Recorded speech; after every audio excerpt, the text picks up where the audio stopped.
And I'm going to give you real quickly 7 ingredients that we must have for our marriage to last the distance.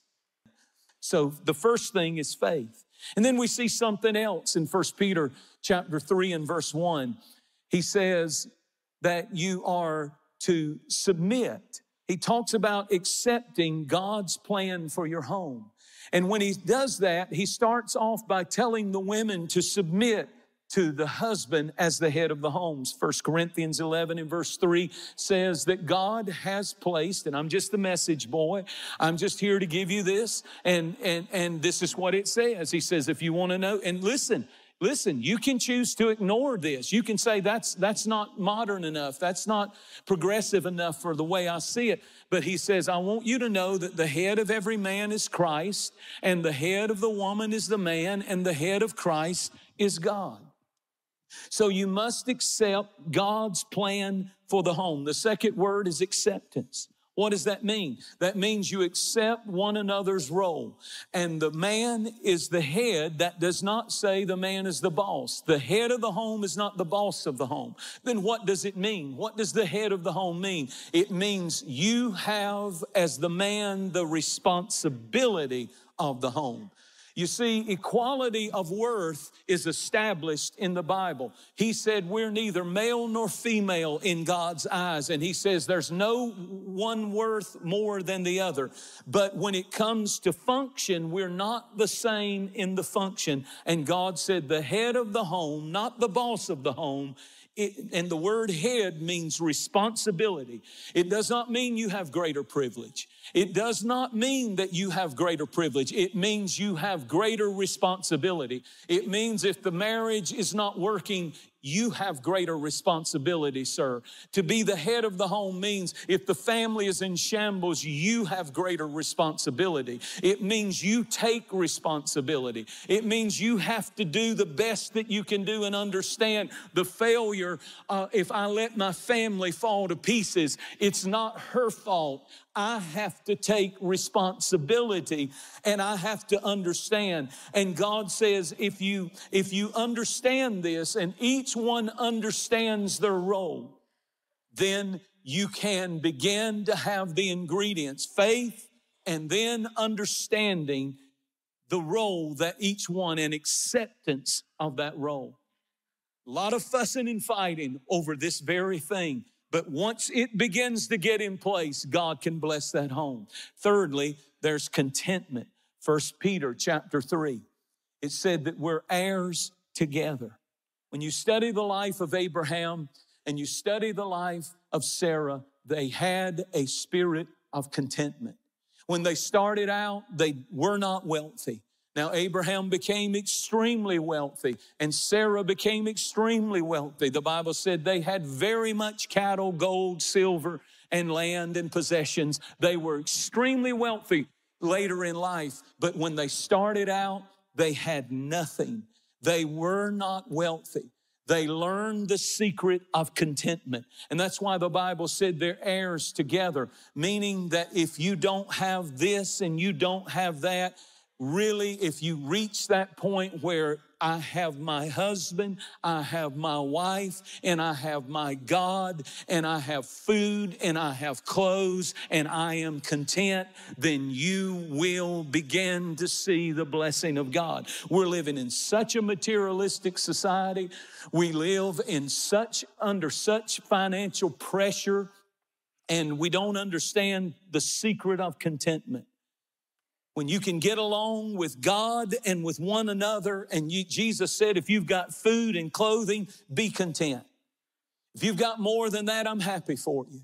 If you've got just everything that money can buy, I'm happy for you. The Bible said God takes pleasure in the prosperity of his servants. But to whom little is not enough, nothing is enough. And if you can't be happy, just you and your wife, or you and your husband and God, you won't be happy when it's you and your wife in 10 homes and 10 cars and 10. It all goes back down to what really matters in life. If you have your wife, if you have your husband, if you have your God, if you've got food and clothing, you have all that you need for contentment in your life. The next thing that we see in this text, the next ingredient is forgiveness.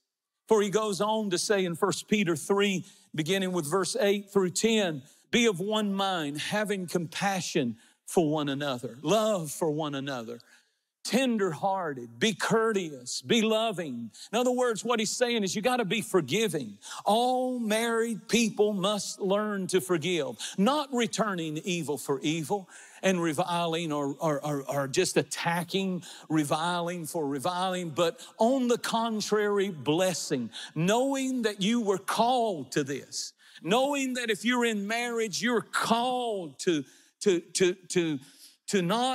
be courteous, to not render evil for evil, to not render attack for attack. You're called to this. And then he goes on to say, if you want, the next verse says, would you like to love life? Isn't that powerful? He who would love life. How many of you want to love your life? How many of you are tired of getting up and being mad? How many of you would like to get up and love life today? He said, I'm going to tell you how to do it. How many of you would like to see good days? How many of you like to see good days in your house? The Bible said in Deuteronomy that your home could be filled with days of heaven on earth. That's a Bible verse, that your days will be as heaven. How many of you like to see good days, and how many of you like to love your life? He said, then let them refrain, and this is all in context with don't give them as good as they send you. Don't forget, be courteous, be kind, be forgiving, love one another. He said, and refrain your tongue from evil and your lips from speaking guile, the King James says. All married people must learn to forgive. All married people must practice forgiveness. And you know the number one thing that destroys homes, literal physical homes, is not tornadoes, is not earthquakes, it's termites. The number one destroyer, little bitty things that you let crawl into your house, and those little things team up, and little things, that bitterness, that unwillingness to forgive, that spirit that carries a grudge, that spirit not rendering evil for evil or railing for railing, but counterwise blessing. So there are 3 levels that you can live life on. The first level is the hellish level. And the hellish level is when you give back evil for good. That somebody's being good to you and doing good to you and trying to do good to you, and you turn around with a bitter, angry spirit and rail at them. And they're doing good and you're doing evil. That's the hellish level. And then there's the human level. The human level is, well, if you're good to me, then I'll be good to you.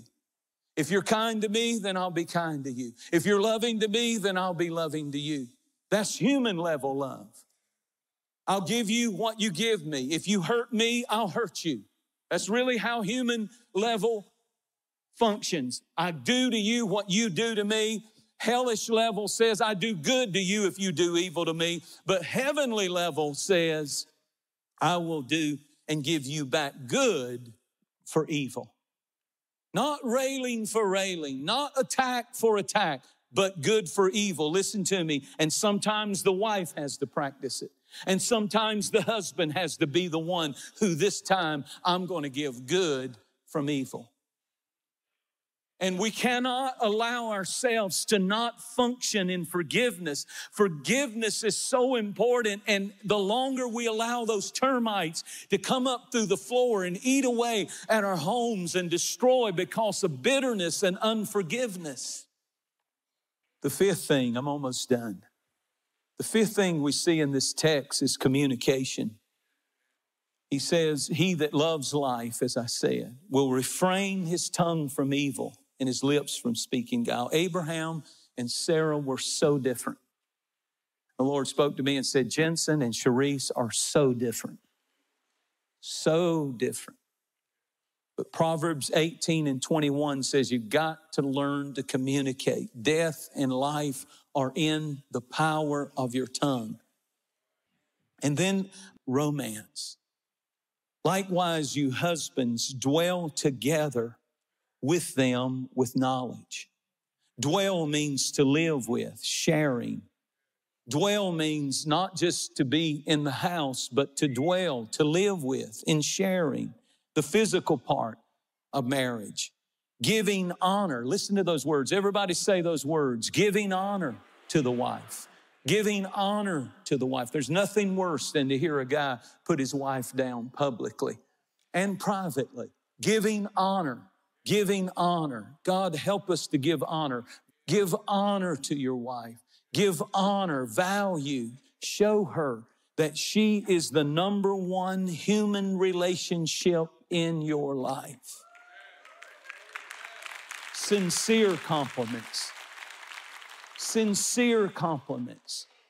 No cheap jokes.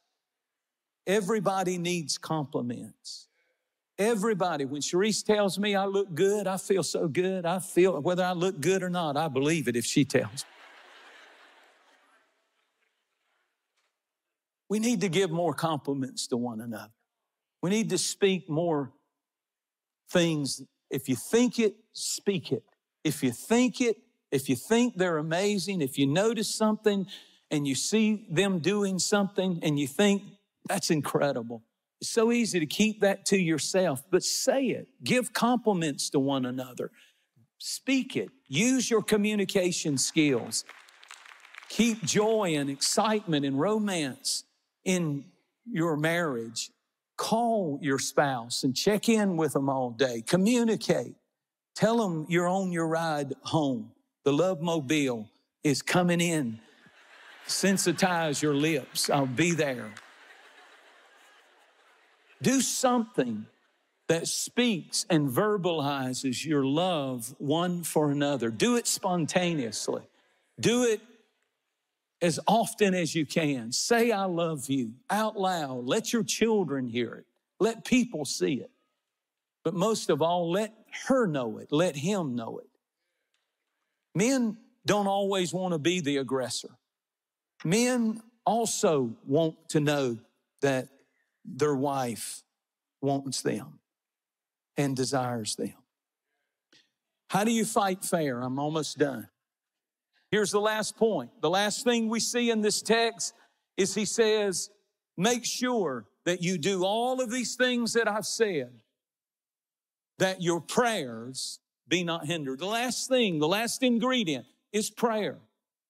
Prayer in the marriage. Prayer in the family. Prayer in the home. Praying for one another. Agreeing. Speaking the name of Jesus over your family. The name of Jesus over your marriage.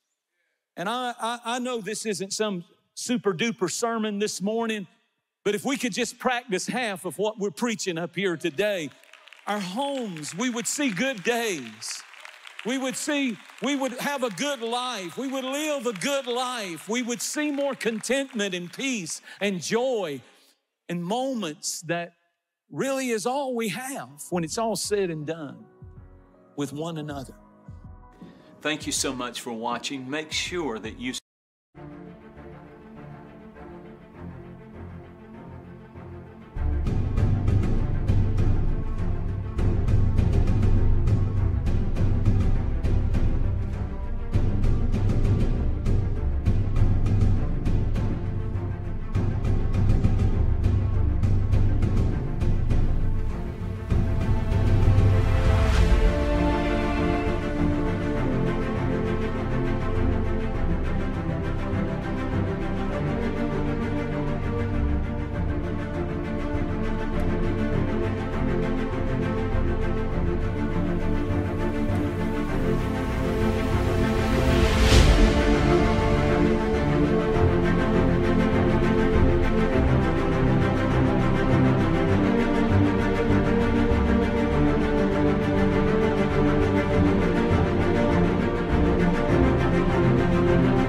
subscribe to our channel so that you can get notifications on new posts and live streams. Be sure to share this video with a friend. You never know how you can send the Word of God right when somebody needs to hear it. And you can use your social influence for good, for the glory of God. Thanks again. Share it with a friend. And I really appreciate you watching. We'll see you next time.